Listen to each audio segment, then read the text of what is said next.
Hi everyone, it's Chenzo from Reality Art Pod, here to talk about Survivor Season 50, Episode 6, titled The Blood Moon. Last week on Survivor, after two tribes went to tribal council, we lost warmth-loving Angelina to a unanimous vote and Rizzo-hating Charlie, victim of Operation Bad Blood, leaving us with 17 players left in the game. Before I dive in, I put links below to my playlist to catch up on previous recaps and to try Paramount Plus for free. If you like the video, consider liking and subscribing. To get more same-day Survivor recaps, I'm in the mood for a contest, so I've hidden 5 Easter eggs in this video. The first 10 people in the comments to find just one Easter egg will win free merch stickers from me. But let's dive into it. The morning after Operation Bad Blood, Rizzo is teaching the group to speak Albanian. He's thrilled that he flexed on him last night, gaining allies and keeping his idol. Dee apologizes to Jonathan for blindsiding him and voting their ex-tribe mate Charlie out, telling him they couldn't make that move if they told Jonathan. Jonathan asks Dee and Camila to still work with him as boats arrive to ruin everyone's day. They learn the game is about to change. They're dropping their buffs. Tiffany is so excited in confessional, which we love to see. We all know I am on Tiffany watch. A 17-person merge is crazy. They're understandably preparing themselves. Ozzy tells Emily he wants to work with her and tells Emily he has the idol. She tells him she won't tell anybody. Likely story, Emily. And he tells Christian. Christian loves this. They agree they need to band together. Soon, everyone's on one beach. Huggies all around. Rizzo meeting his favorites from inside the TV, especially Coach. They get new buffs. I love the yellow merge buff. I bought one during the commercial. The 3 starter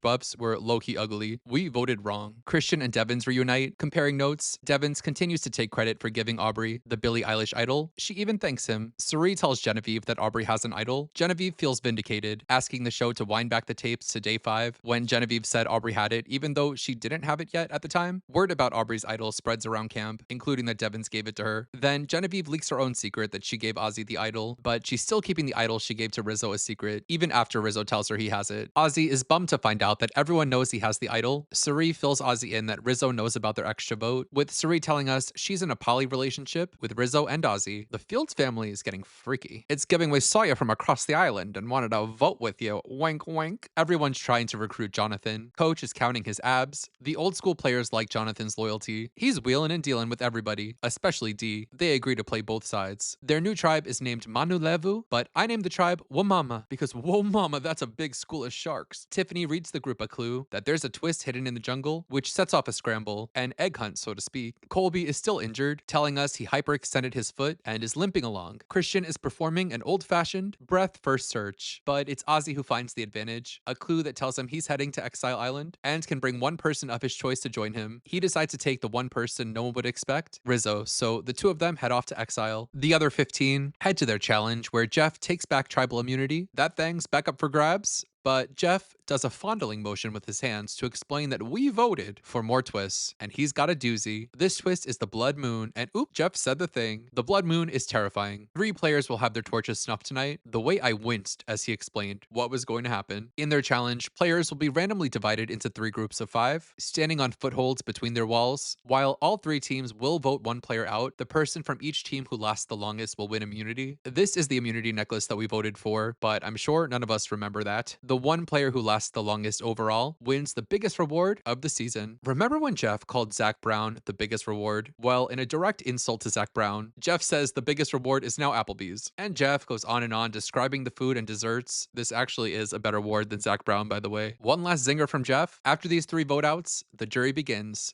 There's a lot going on here. They divide the groups with Pink, Genevieve, Aubrey, Christian, Devins, and Joe. Blue, Cirie, Emily, Colby, Coach, and Dee. And Orange, Jonathan, Stephanie, Tiffany, Camila, and Chrissy. They get started. Emily drops first, followed by Devins, Jonathan, Colby, who takes a hard fall, oh dang, but gives Jeff a reassuring thumbs up. Cirie falls, Coach, who drops, but isn't taken down with back spasms, which is growth, giving Dee immunity for her group, but Dee's toe is too tired, so she drops out of the running for reward. Tiffany, Aubrey, Joe, and Genevieve fall, meaning Christian wins immunity for his group. He falls soon after, so Orange are going to Applebee's, and when Camila falls, it comes down to Stephanie and Chrissy, with Chrissy dropping, giving Stephanie the 3rd individual immunity of the day and overall challenge win. Jeff hands out the immunities, sends the group to separate beaches, and Team Steph to Applebee's to eat good in the neighborhood. Tiffany tells us it's about to be a bloodbath. On Exile Island, Rizzo and Ozzy don't even know the true peace they found. Ozzy's happy he finally doesn't have to go to tribal. Ozzy's having the best day ever. He calls it heaven. It truly looks like vacation. Ozzy and Rizzo finally bond, being completely honest with each other about their idols and advantages, which makes them both feel really good about their poly situation with Cirie. At Applebee's, Tiffany has yet another confession confessional about her shark bowl drink, happy that she's going to be tipsy at tribal. So they're just eating and drinking. No one has it better than Steph with a drink in her hand, a big ass necklace around her neck. Tiffany tells us they're all pointing their finger pews at each other and that her target this round is Chrissy. Heading to the pink group, Aubrey is still with her nemesis Genevieve. She recruits Devins and Christian, telling them she's using her idol tonight and asking them to vote Genevieve out. Genevieve asks Joe to vote with her, with plans to get Christian as the third vote. To vote for Devins, she does ask Christian to join them, but she knows that Christian and Devins are close. Her argument is that Devins and Aubrey are a sinking ship, and Christian should hop off of it. Christian is impressed with Genevieve as a player, which also scares him. He tells her he's down, but he's not. He runs this right back to Devins. They worry that Genevieve might have an idol, and are confident Joe doesn't have an advantage. Plus, Rick and Joe had beef, so they're weighing out the pros and cons of both. Devins tells us this decision makes him feel like a spicy pickle, not a cool cucumber. On the blue tribe, Dee is happy she has immunity. She's got Emily and Sari on her side, so to her, they're deciding between Coach and Colby. Colby is very hurt, doesn't have a vote, and can't play a shot in the dark. Coach is trying to save Colby, so he tells Dee that Emily's been saying her name. Dee is annoyed that Coach didn't tell her sooner. Coach tries to put his foot in his mouth in confessional and comes 1 centimeter away from a back spasm. Dee quickly rats Coach out to Emily. They agree that Coach is basically a mess, and they should vote Coach out and just let Colby leave in a medevac. Sari doesn't think Colby will be taken out that way. She tells them they should take Colby out now because he's the leader of his group. Then Colby pitches to Dee that he's basically the leader of his group, and if they keep him, he's gonna rally his group to pay Dee back. The orange group get back full of Applebee's. Camila and Jonathan agree that they should vote with Tiffany for Chrissy. Chrissy gets emotional campaigning to Tiffany and Camila, telling them she's happy she made friends, and she won't take it personally if they vote for her, but her secret plan is to rally Stephanie and Jonathan as loyal players to turn on Tiffany and Camila. She pitches to Jonathan that the girls are using him and he knows it. Chrissy, Jonathan, and Steph agree they're cut from the same cloth. The show should really have elaborated on what the cloth means. Maybe if we got 4-hour episodes, we can get some real tea around here. Jonathan tells us he wants to play the game this time building relationships and making moves. He's torn between the old school and new school, knowing he has to pick a side and upset a bunch of people. This tribe heads to Tribal first, where Tiffany is wearing the Kenzie buff bow. Tribal is lit up in red. Tiffany says this reminds her of a horror video game, telling Jeff she's gonna play this straightforward. Camila thinks they should find the right bonds to get through the next rounds as a group. Jonathan wants to draw the line in the sand, but Tiffany warns Jonathan that the lines you draw are gonna have repercussions. Chrissy says she's just happy to be there and get redemption. Steph has nothing to say. Maybe she had too much blue drink and is dissociating. I've been there, girl. So they head to the vote. No advantages are played. In the end, there's 2 votes in that thing for Chrissy from Camila and Tiffany, and 3 for Camila from Chrissy, Stephanie, and Jonathan. So we lose Camila here, who encourages Tiffany to get revenge on Jonathan on the way out. She came into the season with low expectations of herself, thinking she was doomed when she saw Kyle was there, but she benefits from him leaving early, giving her a chance to play her own game. We saw her team up with Tiffany and Dee on the starting tribe, but they never had the chance to vote together. She continues to be a challenge beast, being point person in several challenges, and in 2 seasons, she's made it through 2 pre-merges, losing only 2 tribal immunity challenges. One this season where her tribe didn't even come in last, so we have to give her flowers for that. She gets up to her old tricks when she flipped the vote on Charlie, though through that, they lost Jonathan's loyalty, which is kind of hard to do, and that came back quickly to bite her. Overall, decent showing, reminded us she's a scrappy player, and I still think she deserves a chance to play again, but let's give it a few years. Next up, the pink group heads to Tribal, where talk is about making friends. Christian tells Jeff if he wasn't wearing immunity, he'd be Applewood smoked, which I don't believe. Joe is overwhelmed and confused. Genevieve knows she's down on the numbers, and is hoping she can just survive. She has some allies, but acknowledges she and Aubrey just don't get along, and she teases that she might have an advantage. They head to the vote, and when asked for advantages, Genevieve plays her shot in the dark. Aubrey is clutching her idol, ready to play that thing, but Genevieve's shot in the dark doesn't hit. She has no safety, no vote, and Aubrey doesn't play her idol. In the end, there's 4 votes in that thing for Genevieve. On the way out, she gifts her gorgeous red coat to Aubrey, Angelina's legacy. So we lose Genevieve, who really should have had someone from her season with her to give her a hand. We saw her week after week, knowing she needed to make friends, working to make those bonds. She finds 2 idols and sends them out, but is never put in a place where she can play around that and try to steal an idol, despite having plans to do so, which was the right thing to do with the twist. She gets so screwed by being on the same tribe as Aubrey, the only person she really doesn't get along with. Then Aubrey gets gifted an idol, and they end up swapped on this episode with the 2 people who gave Aubrey the idol. In the end, she did the right thing playing her shot in the dark, which literally exists as the logical right thing to do